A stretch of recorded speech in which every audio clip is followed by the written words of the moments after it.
Je ne sais pas pour vous, mais moi, quand j'imagine Emmanuel Macron à l'Élysée, des scènes de péplum d'anthologie autour de monarques irresponsables et capricieux me viennent à l'esprit. Des monarques pyromanes comme le Néron de Quo Vadis, se délectant des flammes qui consument Rome, qu'il a incendié lui-même pour mieux accuser ses ennemis. Pétrone, contemple ma création. Tigellin, ma robe de deuil. Terpnos, ma lyre. L'histoire jugera mon ode, Pétrone.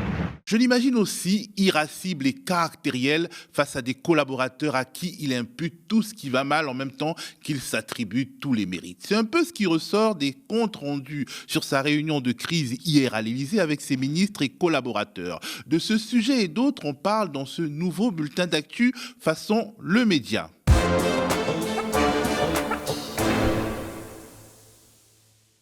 L'atmosphère était tendue et crépusculaire à l'Élysée hier, si l'on en croit les échos qui ont fuité dans la presse. Exaspéré par une défaite qu'il refuse de voir comme le début d'une crise politique et qu'il décrit comme un incident parlementaire, Emmanuel Macron a confié une mission impossible à son gouvernement, faire aboutir un compromis au sein d'une commission mixte paritaire réunissant 7 députés et 7 sénateurs d'ici Noël sur une base équilibrée, alors même que la droite et l'extrême droite sont plus que jamais radicalisés. Un compromis alors qu'il fulmine contre des républicains qu'il présente comme cyniques et incohérents, tout comme les socialistes. Face à des amis politiques qui demandent du temps pour obtenir un texte qui ne brusquerait pas trop l'aile gauche de son camp, il fulmine et je le cite, « On n'aura rien de mieux avec plus de temps, il faut agir avec férocité ». Férocité ? Férocité contre qui ? Contre les étrangers sur le dos desquels se fera un éventuel pacte sacré des droites. On n'est pas loin de le penser à la suite du bad buzz que vient de subir la députée Nadia Hay qui débattait sur LCP avec l'élu RN Thomas Ménager quand elle a lâché ça. Il semblait juste oublier que nous ne sommes pas dans la configuration des législatures précédentes. Nous sommes dans une assemblée totalement renouvelée, avec une majorité relative qui impose le débat et le consensus. Et pourquoi vous faites les 49.3 tous les ans? Vous en êtes au 20e 49.3 avec Madame Borne. Dont vous souhaitez débattre depuis plus de 40 ans. Nous vous l'offrons sur un plateau d'argent avec près de 280 amendements du RN et vous avez refusé ce débat. Il faut revenir un peu sur cette expression « offrir » sur un plateau d'argent. C'est vrai que la France est un pays déchristianisé, mais à la base, cette expression est biblique et trahit peut-être plus qu'il ne l'imagine l'inconscient des macronistes. C'est en effet l'histoire d'un roi, Hérode, un roi transgresseur et hédoniste qui a embastillé un prophète, Baptiste, que sa femme déteste. Et un jour, suite à un beau spectacle de danse donné par sa fille, Hérode lui demande ce qu'elle veut. Et voilà ce qu'elle réclame avec la complicité de sa mère. Je veux la tête de Jean-Baptiste. La tête de Jean-Baptiste sur un plateau d'argent. La Macronie donnerait-elle à l'extrême droite la tête des immigrés sur un plateau d'argent pour satisfaire les caprices de cette dernière? Puis la tête des musulmans sur un plateau d'argent et jusqu'où ira-t-elle dans les concessions à cette extrême droite dont la position favorable lui permet de rester au pouvoir jusqu'à ce que cette extrême droite en question soit assez forte pour prendre le pouvoir directement. Jusqu'à quand ceux qui nous gouvernent considéreront le RN comme un parti raisonnable et républicain les jours pairs et comme une menace fasciste les jours impairs? Olivier Véran s'est encore distingué par ce type d'hypocrisie sur le plateau de LCI en répondant à une question sur l'hypothèse d'une dissolution et de l'installation du RN à Matignon. Jordan Bardella, Premier ministre, on peut 2 secondes, je ne sais pas si ça fait rêver les gens, moi ça ne me fait ni rêver ni cauchemarder, je n'y crois pas. Mais on peut rêver 2 secondes de son casting gouvernemental, parce qu'on parle toujours de Monsieur Bardella et de Madame Le Pen quand on parle du RN. Mais ça veut dire qu'on met qui au gouvernement?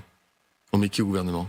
Oui, mais non, Olivier. Faut revoir d'urgence tes cours de géographie. Le député en question, c'est Carlos Bilongo, et il est originaire de la République démocratique du Congo, qui n'est pas exactement en Afrique du Nord. Ok, Je chipote. On met monsieur Engelmann, maire de Hayange, ministre des Solidarités, qui a coupé l'électricité et l'eau au Secours populaire en plein hiver. Sérieusement, est-ce que c'est pire que ce que votre gouvernement fait aux exilés à Calais et en région parisienne en lacérant leurs tentes et en les tabassant?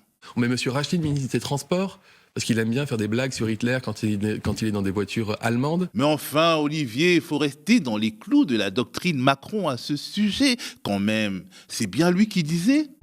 Le combat contre l'extrême droite ne passe plus par des arguments moraux. On n'arrivera pas à faire croire à des millions de Français qui ont voté pour elle que ce sont des fascistes. Mais quel hypocrite!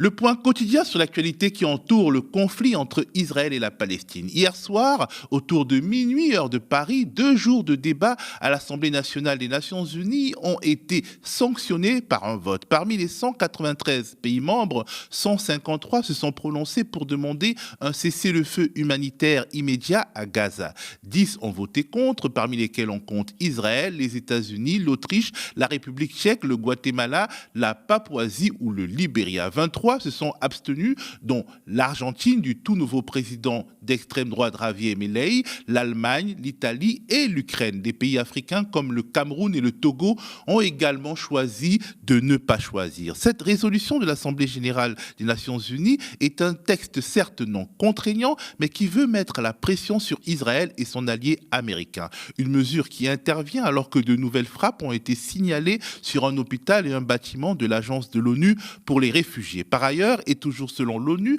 à la date du 26 novembre, 18% des structures totales de la bande de Gaza, soit 37 379 bâtiments, ont été détruits partiellement ou totalement. Enfin, selon le dernier bilan du ministère de la Santé du Hamas, 18 412 Palestiniens auraient été tués et environ 50 000 blessés depuis le 7 octobre. Des chiffres et une situation toujours plus catastrophique, face à laquelle le gouvernement américain semble être de plus en plus mal à l'aise. Lundi dernier, le Washington Post publie un article sur l'utilisation de phosphore blanc de fabrication américaine lors de frappes israéliennes au sud du Liban. Du côté de la Maison-Blanche, une certaine irritation commence à s'exprimer. À l'occasion d'une réception de levée de fonds en vue de sa prochaine campagne électorale, Joe Biden a évoqué l'hostilité du gouvernement actuel à la solution à 2 États, le qualifiant de plus conservateur de l'histoire d'Israël et évoquant l'érosion du soutien international à Israël en raison des bombardements aveugles qui persistent.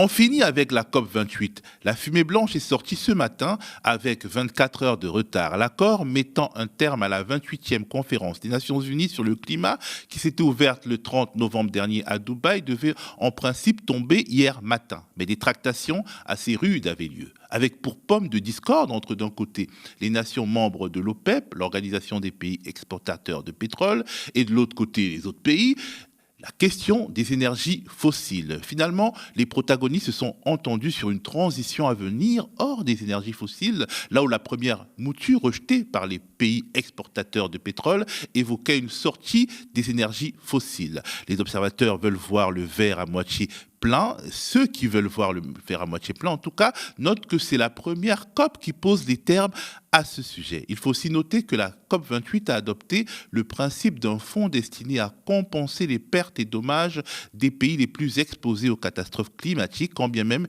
historiquement, ils ont peu de choses à se reprocher dans la dégradation de notre planète. Voici, c'est la fin de ce bulletin d'information. On rappelle que le média, votre média, est en campagne pour ne pas finir l'année 2023 dans le rouge. Pour faire un don défiscalisé à hauteur de 66% pour celles et ceux qui payent l'impôt sur le revenu, un don mensualisé ou alors pour prendre un abonnement de soutien, rendez-vous sur lemediatv.fr/soutien. Restez connectés aux médias.